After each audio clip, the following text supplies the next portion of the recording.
एक अधेड़ उम्र का अंकल उसके सामने खड़ा था और बिना कुछ बोले नीचे बैठ गया। लड़की का मेडिकल चेकअप करने लगा। अवनी की आंखों में आंसू थे, वो बहुत असहाय महसूस कर रही थी। आर्यन ने अपना सर अलमारी की तरफ घुमाया। पता चला वहां कोई छुपा हुआ था, पर वो बाहर आने की हिम्मत नहीं कर रहा था।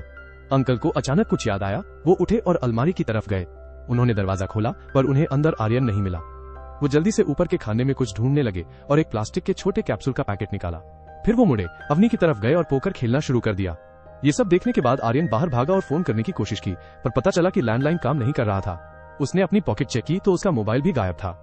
उसे शक हुआ कि ये अवनी ने किया होगा, शायद वो इसलिए गुस्सा थी कि उसने उसे बचाया नहीं। आर्यन तुरंत कमरे में भागा और अवनी से पूछा कि उसका कीमती पुराना फोन कहाँ है। कितनी बेवकूफ बातें कर रहा है। अवनी ने उसे एक थप्पड़ मारा, अभी तक फोन बचाने की बात कर रहा है। अवनी निराश हो गई। उसने पलटकर अपना फोन निकाला और आर्यन को दफा होने को कहा।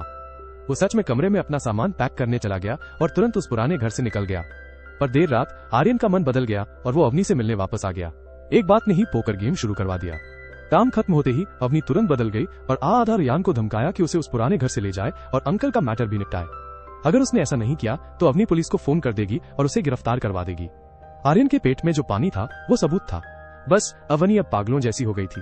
उसने आर्यन की गाड़ी की चाबी छीन ली ताकि वो भाग ना पाए। वो हमेशा उसके पीछे लगी रहती थी, बोलती रहती थी कि आर्यन अंकल को जल्दी खत्म करे। आखिरकार सहन नहीं हुआ तो आधा रहे ने देर रात अवनी को फिनिश करने का फैसला किया, पर अफसोस अंकल ने उसे देख लिया। अवनी ने तुरंत झूठ बोला, मैं अभी वहीं थी। अंकल तुरंत भड़क गए और हंसिया लेकर आर्यन का पीछा करने लगे। दोनों एक लड़की के लिए जानलेवा लड़ाई लड़ने लगे।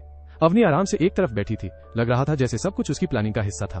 दोनों लड़ते लड़ते घास फूस वाली जगह तक पहुंचे और वहां उनकी पाप भरी जिंदगी खत्म हो गई।